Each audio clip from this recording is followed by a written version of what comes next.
Heart talk bye आनंदी या माझ्या यूट्यूब चॅनलवर आपलं स्वागत आहे. माझ्या चॅनलवर आपल्याला नवनवीन मराठी कथा ऐकायला मिळतील.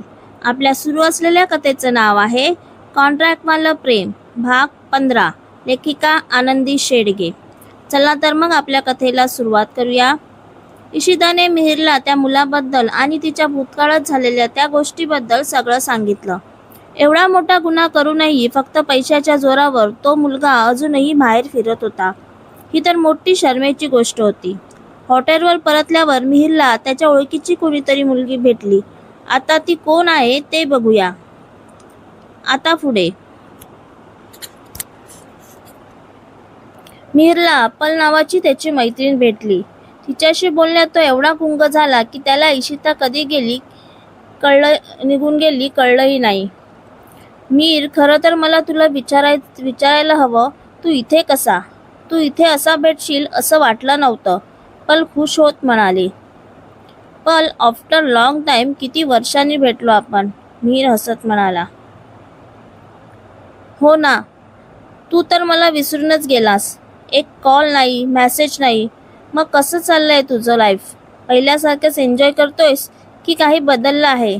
पलने त्याची मस्करी करत विचारलं. लाईफ तर तसंच चालू आहे, मस्त एन्जॉय करत. फक्त माझं लग्न झालं एवढाच फरक आहे, मीर हसत म्हणाला. व्हॉट? तू लग्न केलं आणि तेही मी सोडून दुसऱ्या कोणाबरोबर? हे तू चांगलं नाही केला मीर, पल थोड्या मोठ्याने आपला चेहरा गंभीर ठेवत म्हणाली. यू नो ना डार्लिंग, मला लग्नच करायचं नव्हतं, पण माझ्या आईमुळे करावं लागलं यार. तुला तर माहीत आहे ना, मला ते असं बंधनात वगैरे अडकायला अजिबात आवडत नाही, मीर हसत म्हणाला. मग तुझी बायको, तिचं काय? पलने आश्चर्याने विचारलं. तिला माहीत आहे सगळं, आणि माझं कॉन्ट्रॅक्ट मॅरेज आहे. 1 वर्षाचं कॉन्ट्रॅक्ट आहे. मी सगळ्या अटी ठेवूनच हे लग्न केलं आहे आणि तिलाही त्या मान्य आहेत, मीर हसत म्हणाला. ग्रेट आहात यार तुम्ही दोघं, स्पेशली तुझी बायको. कुठे ती, की तिला घरी ठेवून तू इथे आला आहेस? पल तिची मस्करी करत म्हणाली. पल मिहिरची मस्करी करत म्हणाली. ठीक आहे. मिहिरने मागे वळून बघितलं आणि त्याला इशिता आठवली. शिट यार, तिला तर विसरूनच गेलो मी. यार, आता रागवली असेल माझ्यावर परत.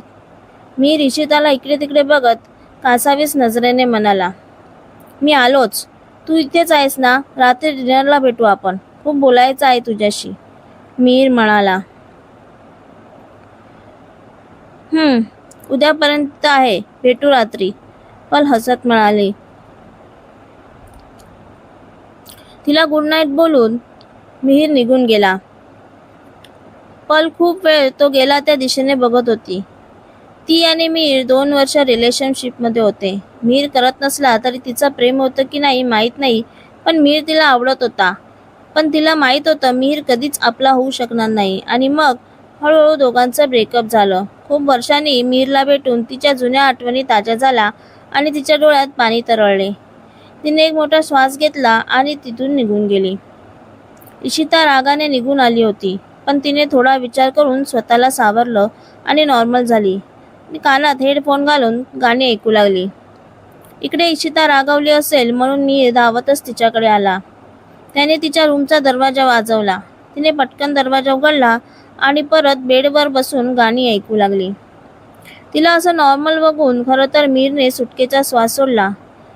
खरा, पण ही वादळ अगोदरची शांतता तर नाही ना, हा विचार त्याच्या मनात आला आणि त्याच्या पोटात गोळा आला. इशिता, खरंच सॉरी. ती माझी जुनी फ्रेंड भेटली. मग मला माहितीच नाही तू कधी निघून गेली, मीर तिला सांगत होता. पण ती आपली गाणी ऐकण्यात मग्न होती. तिचा काही रिस्पॉन्स नाही बघून त्याने तिच्या हाताला धरून तिला हलवलं. इशिता, काय झालं? बोल ना, मीर म्हणाला. इशिताने आपल्या कानातले हेडफोन काढले आणि त्याच्याकडे बघितलं. काय कटकट आहे तुझी? मी गाणे ऐकते, तुला दिसत नाही का? तुला काही बोलायचं असेल तर लवकर बोल, इशिता म्हणाली. म्हणजे तू काही ऐकलंच नाही आणि तू रागवली पण नाही? मिहिरने तिच्याकडे आश्चर्याने बघत विचारलं. मी गाणं ऐकत होती ना, मला कसं ऐकू येणार? आणि मी का रागवू तुझ्यावर? इशिताने विचारलं. काही नाही, मी जातो, खूप दमायला झालं आहे. एक झोप काढतो मस्तपैकी, मिहीर म्हणाला आणि तिथून निघून गेला. इशिताने एकदा त्याच्याकडे बघितलं आणि परत हेडफोन कानात घालून गाणं ऐकू लागली. मी रागावून आणि नाही रागून काय उपयोग? जे माझ्या मनात आहे ते कधीच होणार नाही हे मला माहीत आहे, इशिता मनात विचार करत म्हणाली.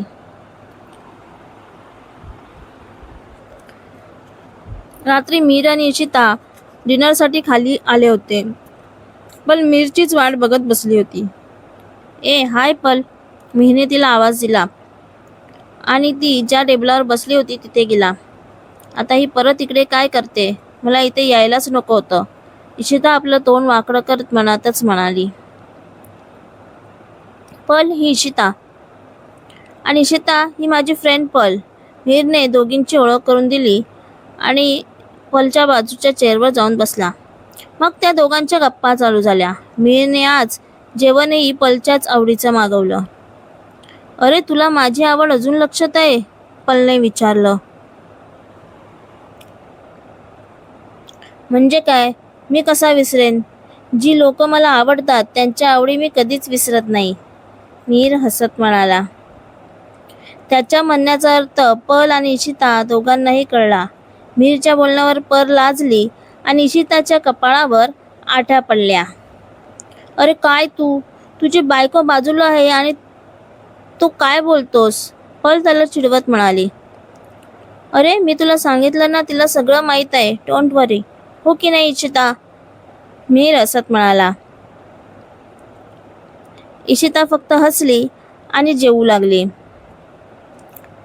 मीर माझं जेवण झालं आहे, मी थोडं फिरून येते, चालू दे तुमच्या गप्पा, इशिता म्हणाली आणि उठून निघूनही गेली. तिला राग तर खूप येत होता, पण तो उगाच बाहेर पडू नये म्हणून ती तिथून निघून गेली.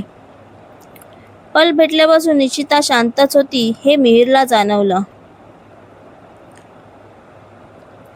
बरं तू सांग, इथे एकटीच आहेस की कोणी बॉयफ्रेंड पण आहे बरोबर? मिहीरने तिची मस्करी करत विचारलं. बॉयफ्रेंड? नो, तुझ्यानंतर कोणाशी फ्रेंडशिप करायची इच्छाच झाली नाही.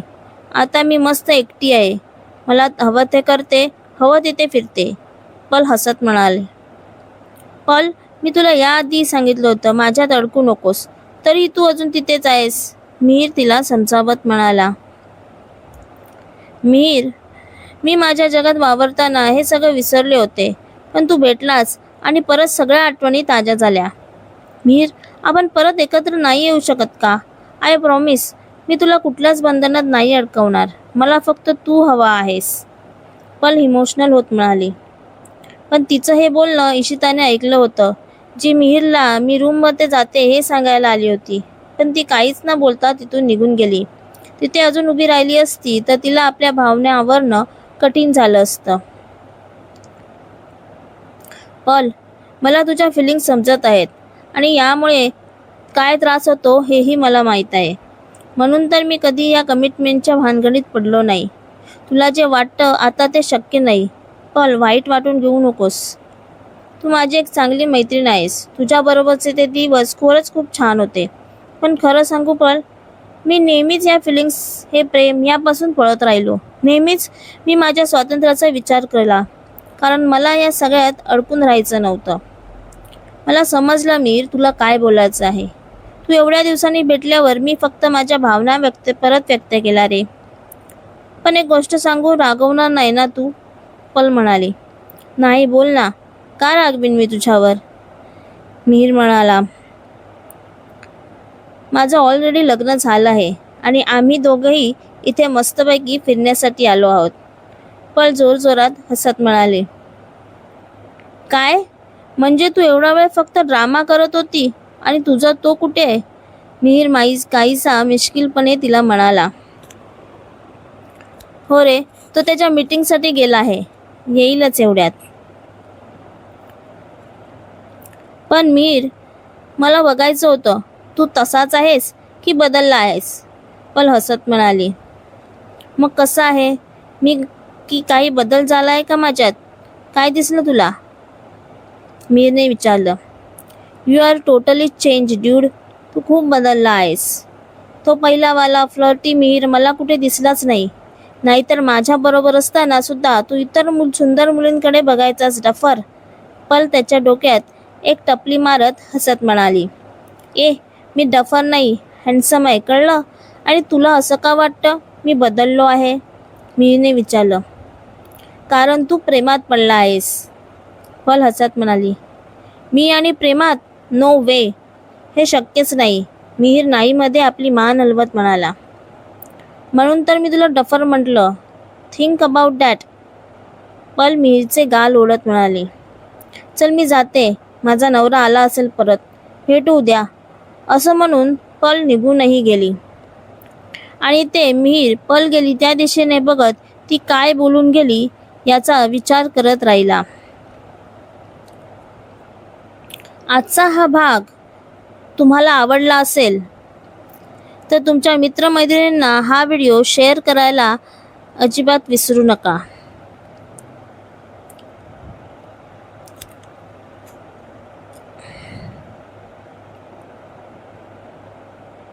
ही कथा तुम्हाला कशी वाटली ते नक्की कमेंटमध्ये सांगा. कथेचा पुढचा भाग ऐकण्यासाठी चॅनलला सबस्क्राईब करा. कथेचे भाग आठवड्याच्या दर सोमवार, गुरुवार आणि शनिवार या दिवशी येतील. भेटूया पुढच्या भागात. धन्यवाद.